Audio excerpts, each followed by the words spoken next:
people who will not like us. But that is okay. Every day, you will meet people who will be bad to you. But you can face them with a good attitude. God has graced you with a good heart. Please, face these ungrateful people with a gracious heart.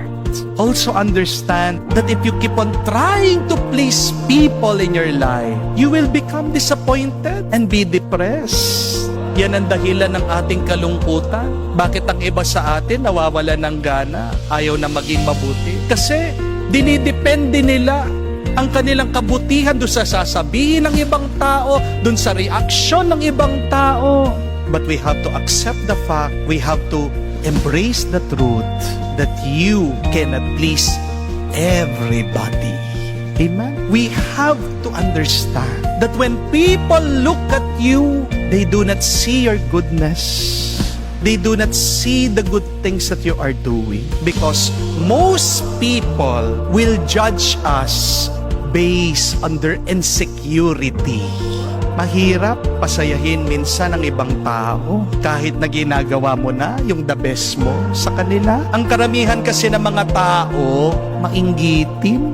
Karamihan kasi sa mga tao, makasarili. Di po ba?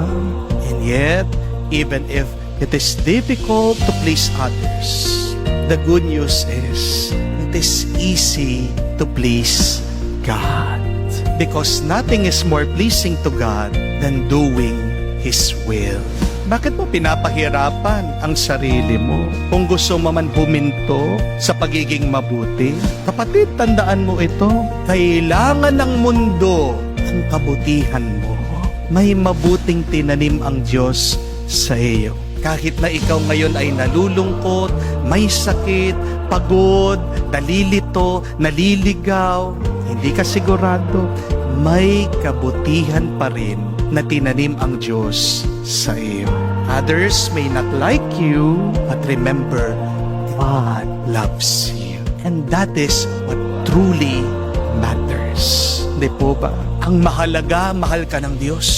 Hindi ganoon kahalaga kahit na hindi ka nila gusto. Ang pinakamahalaga ang Diyos. Gusto ka niya. Mahal ka niya. Amen?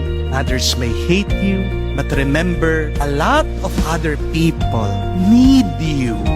Kailangan ka ng napakaraming tao. Kawawa naman yung mga ibang tao na kailangan ka. Kung susuko ka, paano na lang sila? Di po ba? To your haters, your good deeds are not good enough.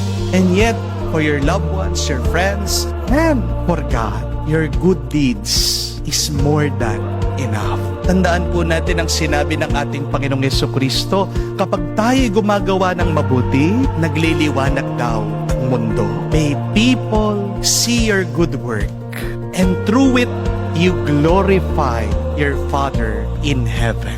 Walang nasasayang na kabutihan, tandaan niyo po yan, lahat ay nakikita ng Diyos. At pinagpapala tayo sa ating ginagawang tama, sa ating ginagawang mabuti sa iba, sa ating pagsunod sa Kanya. Yes, being good does not guarantee you that people will treat you well. And yet, if you are good, you are guaranteed a blessing from God. Kung man ayaw ka ng iba, hayaan mo sila. Tandaan mo, hindi naman sila ang Diyos. Amen? Bakit palagi kang nakikinig sa kanila? Bakit hinahayaan mo sumakit ang loob mo dahil sa sinabi nila? Hindi naman sila ang gumawa sa'yo, hindi naman silang nagpalaki sa'yo, hindi naman silang nagpapakain sa'yo, tumutulong sa'yo, nagbibigay ng pera sa'yo. Di po ba? Kapatid, iisa lang ang Diyos na gumawa sa'yo, nagpapalakas sa'yo, bumubuhay sa'yo. Siya lang dapat ang unahin natin na pakinggan, sundan, mahalin at sambahin. Kung gagawin mo ito, kapatid, sinasabi ko sa iyo, magiging mas payapa ngayong mga araw, mas malakas ka, magiging mas matatag ka, magiging isang liwanag ang iyong buhay dito sa mundo.